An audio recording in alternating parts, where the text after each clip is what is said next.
Hello नमस्कार. तर माझ्या चॅनलमध्ये तुमचं स्वागत आहे. तर माझ्या चॅनलचं नाव आहे आमची माती आमची माणसं. तर कसे आहात सगळे? तर सगळे मस्तच असाल. तर आता आम्ही सातारला चाललोय. तर आराध्याचे पप्पा काय बघायला नेणार आहेत. आराध्याचे पप्पा बघायला नेणार आहेत. आता आम्हाला सातारला काय बघायला नेणार आहे हो? साहित्य संमेलन. साहित्य संमेलन. मराठी साहित्य संमेलन. तर चला बघायला, करा कंटिन्यू व्हिडिओ. तर बघा निघालो होतो आम्ही, तिथं पोचलो होतो म्हणजे. तर म्हटलं ठीक आहे चालू करूया आता. आराध्याचे पप्पा म्हटले घे आता. तर मराठी साहित्य संमेलन पुस्तकांचं होतं. तर ते बघायला खास आवर्जून आराध्याच्या पप्पांनी मला नेलेलं. बोले चलच आपण जाऊया, कारण की क्लासमुळं काय बरेच दिवस झाले वेदूला पण कुठं नेला नव्हता. आणि वेदू पण खूप खुश होता बघण्यासाठी. हे म्हणजे बघितल्यानंतर खूप खुश झाला. वेगळंच काहीतरी दिसलं त्याला. बरेच दिवस त्याला पण घरातनं बाहेर काढला नव्हता थंडीमुळं वगैरे. आणि माझा क्लास पण होता त्याच्यामुळं काही कुठं नेला नव्हता. खूप म्हणजे 2-4 दिवस लेट येतो आहे व्हिडिओ, कारण की अगोदरचे व्हिडिओ होते त्यामुळं मग हा 2-3 दिवस लेटच टाकते व्हिडिओ. पण खूप छान आहे. वेदूनं किती एन्जॉय केला आहे ते पण बघा. आणि कोणती कोणती पुस्तकं होती, काय काय होतं ते नक्की बघा. व्हिडिओला लाईक करत जा तुम्ही, आणि कमेंट पण करत जा. तुम्हाला काय वाटतं आहे काय नाही त्याची कमेंट पण करत जा. खूप थंडी होती त्यामुळं वेदूला जर्किंग घातलेलं ना. आराध्याला महत्त्वाचं नेलं नाही त्यामुळं आराध्याला रडायला आलं होतं. म्हणली मला नाही नेलं, तुम्हीच गेला. अगं म्हणलं तू क्लासला गेलेली, आम्ही संध्याकाळचं गेलेलो. तू क्लासला गेल्यानंतर ना अचानक ठरलं पप्पांचं की चल म्हणून. म्हणले की चल बघून येऊ आपण. मग गेलो आम्ही. त्यामुळं आराध्याला काही नेलीच नाही. पण आराध्याला आलं रडायला मला नाही नेली म्हणून. तर म्हणलं ठीक आहे, परतच्या वेळेस काय आलं तर तुला नेऊ. त्याला नाही न्यायचो, त्याला तर जास्त नेतच नाही आम्ही. त्याला तर काय जास्त नेत नाही, पण तरीसुद्धा कधीतरी नेतो त्याला. पण बाहेरचं कळलं पाहिजे, बाहेर पण फिरायला गेल्यानंतर त्यानं रडलं नाही पाहिजे. त्यामुळे त्याला पण बाहेरची सवय जरा लावतो आहे आम्ही. का तर कधीतरी त्याला नेतो, कधीतरी हिला न्यायची. कारण की तिचा क्लास असतो त्यावेळेस जर आम्ही गेलो तर तिला नाही नेता येत. त्याच्यामुळं मग तिचा क्लास होता म्हणून तिला नेली नाही. तर बघा इथं आतमध्ये चाललो होतो आम्ही. वेदूचं चाललेली धडपड उतरायची. मला फिरू द्या. एकदम मोठा हॉल दिसल्यामुळं त्याला लई आनंद झालेला.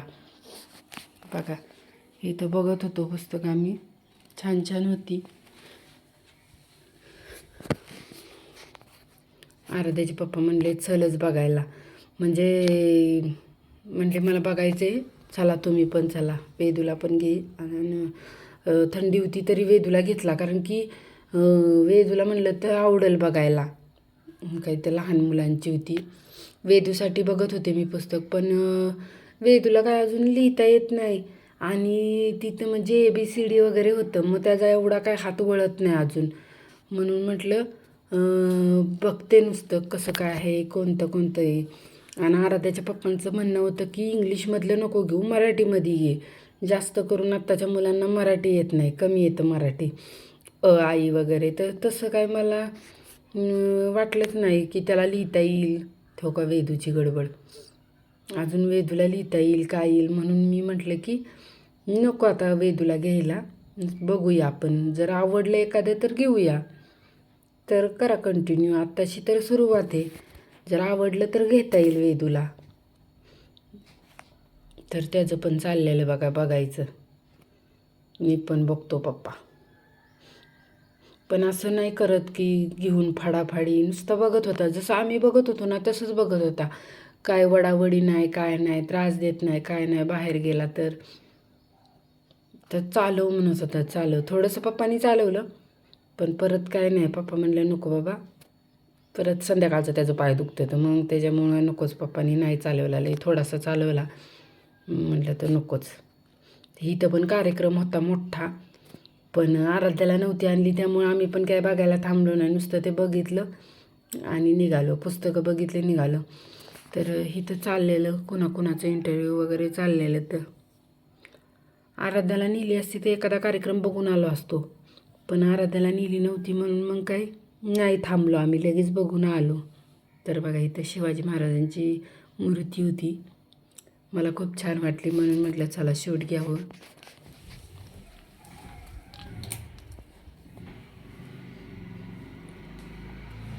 तो पण पुस्तकच होती, सगळीकडे पुस्तकच होती, छान छान होती.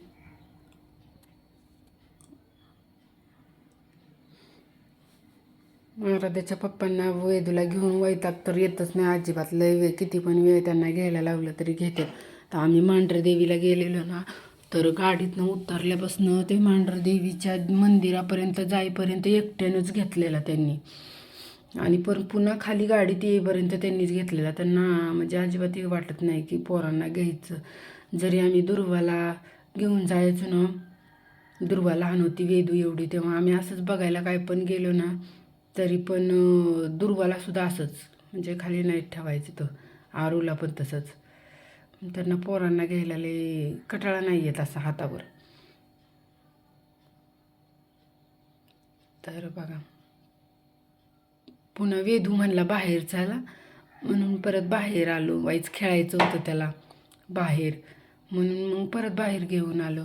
तर आराध्याचे पप्पा बोलले की जरासं फिरू दे त्याला इथं, मग आपण जाऊ. मग इथं ते 4 भिंतीसारखं काहीतरी होतं, तिथं घेऊन गेले ते आम्हाला.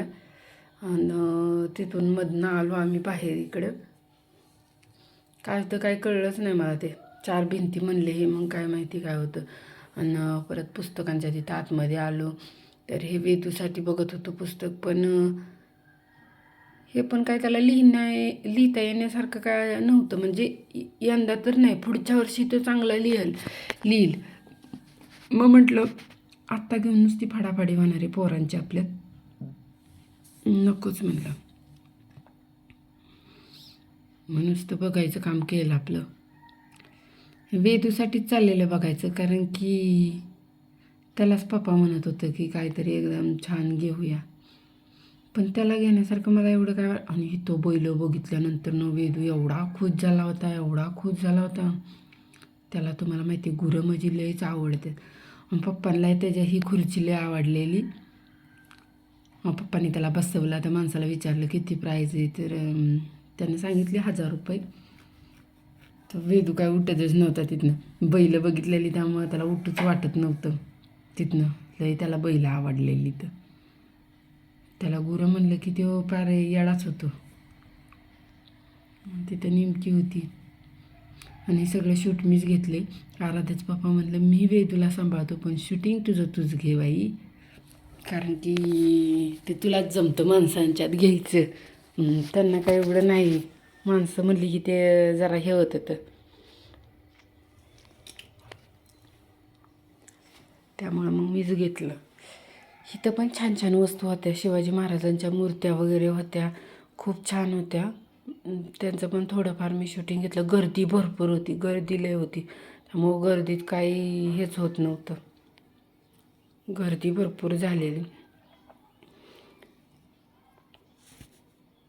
तरी आम्ही लवकर गेलेलो त्यामुळे एवढी नव्हती, पण गर्दी आम्ही बाहेर निघताना एवढी गर्दी चालू झाली होती संध्याकाळची कार्यक्रमाला. आम्ही बाहेर निघायचं, लोक आत यायला कार्यक्रम बघायला, कारण की त्यावेळेस कार्यक्रम नेमका चालू होणार होता. त्यामुळे एवढी गर्दी झालेली ना, काय बोलायचं काम नाही. म्हटलं यांना म्हटलं बरं झालं बाई पोराला घेऊन आपण लवकर आलो, ते नाहीतर म्हटलं एवढ्या गर्दीत काय केलं असतं आपण. पोराला घेऊन तर एवढ्या गर्दीत जमलंच नसतं फिरायचं वगैरे. ते आराध्याचे पप्पा बोलले इकडचं पण घे शूटिंग, चला म्हणले घेते. सगळीकडं फिरवलं, सगळीकडं. मला तर लई कंटाळा आलेला, एक तर क्लासवरनं आलेले, घरची कामं झालेली, आणि मग परत हे जायचं तर नव्हतं, कंटाळा आलेला. म्हणलं तुम्ही जावा. आणि म्हणलं नाही, हे 4 भिंतीच म्हणले. तर तिथं पण फोटो वगैरे काढायला आराध्याचे पप्पा म्हणले चल आतमध्ये सगळंच बघायचं आता काय. मग तिथं पण गेलो, तिथं फोटो काढलं वेदूचं, वेदूच्या पप्पांचंच मी काढलं. मी म्हणलं माझं राहू द्या, तुमचंच काढा, कारण की मी आहे या घरातल्याच, म्हणजे साडीवर होते, म्हणजे क्लासवरून आले होते त्याच्यावरच होते. मग म्हटलं तुमचंच घेते फोटो वगैरे काय. वेदू फिरून फिरून कंटाळलेला, वेदूचं चाललेलं कंटाळा आलेला वेदूला पप्पा दाखवत होतं. तर बघ म्हटलं ठीक आहे. बघा तुम्ही दोघं. तर बघा ही ट्रॅक्टरची जाहिरात केलेली. वेदूच्या पप्पानी वेदूला ट्रॅक्टरमध्ये बसवाया, परत तिकडं चल ट्रॅक्टरमध्ये बसवूया आपण त्याला. आता त्याच्या पप्पानी त्याला ट्रॅक्टरमध्ये बसवला. तो लय खुश झालेला ट्रॅक्टरमध्ये बसून. शाळेनं त्याला लय आवडतं ट्रॅक्टर. म्हटलं चला आता बाद झालं, ट्रॅक्टरमध्ये बसलाच आता. आणि इथून आम्ही आता बाहेर पडत होतो, कारण की गर्दी व्हायला खूप चालू झालेली. लोक येत होती ना कार्यक्रम बघायला, त्यामुळं गर्दी खूप झालेली. म्हटलं चला बाबा घरी आता. ते बाहेर निघताना पण खूप छान म्हणजे रांगोळी वगैरे खूप छान काढलेली. ते पण मी शूट घेतले थोडंफार त्या रांगोळीचं वगैरे. तो लय गर्दी होती. आराध्याच्या पप्पांना काय मोबाईल पकडताच येत नव्हतं. हे आराध्याच्या पप्पांनी शूट घेतले बघा. इथं मी वेदूला घेतला, म्हणलं द्याकडं थोडंसं मी घेते त्याला बाहेर पडताना, तुम्ही शूटिंग घ्या म्हणलं. तर आराध्याच्या पप्पांनी हे असं घेतलं, तर तुम्ही समजून घ्याल. गर्दीत काय ते मोबाईलवर काढत नाहीत, त्यांनी खालीच मोबाईल धरला होता. म्हणलं तर खूप गर्दी, माणसं बघतात शूटिंग करताना. मग माणसं म्हणलं बघू द्या की, आपण काय करतोय, शूटिंगच करतोय ना. प्रत्येकजण करतंच की, आता काहीतरी बघायला आल्यानंतर नाही करणार का. तर इथं बघा, इथं खूप छान होतं. म्हणजे इथं खूप छान संदेश दिले होते. आम्ही बाहेर पडतानाच, आम्ही जाताना नव्हते पण येताना होते, त्यामुळं मग म्हटलं थांबा हे पण शूटिंग घेऊ द्या मला. छान छान आहे. आणि वेदू ह्यांना खूप घाबरतो. त्याला म्हटलं फोटो काढायला जा तर घाबरतोयच. म्हटलं अरे जा, आता वेदू झोपलाय आणि माझं हळूहळू चाललं आहे व्हॉइस ओव्हर द्यायचं, कारण की वेदू उठेल म्हणून म्हटलं पटकन व्हॉइस ओव्हर द्यावा, म्हणजे व्हिडिओ आपला सोडायला, कारण की 2-4 दिवस अगोदर तर लेट झाला आहे. तो भेतच होता. आणि इथं खूप छान रांगोळी काढलेली, खूप सुंदर काढलेली. आम्ही येताना घरी जाताना आम्हाला रांगोळी दिसली, कारण की अगोदर नव्हती, नंतरनं काढली असेल आम्ही बघायला गेल्याच्या नंतरनं. पण येताना म्हटलं शूट घ्यावं, एवढी सुंदर रांगोळी काढले. कुणी काढले काय माहिती, पण खूप सुंदर काढले आणि मला खूप आवडली. म्हटलं थोडंफार शूटिंग घ्यावं. आणि खूप गर्दी असल्यामुळं मला आता हा व्हॉइस ओव्हर द्यावा लागतो आहे, कारण की तिथं काही ऐकायला येत नव्हतं, नुसता गोंधळ. त्यामुळं म्हटलं ठीक आहे, व्यवस्थित आपण घरी गेल्यानंतर व्हॉइस ओव्हर वगैरे दिल्यानंतर छान होईल. तर चला भेटूया नवीन व्हिडिओमध्ये. बाय.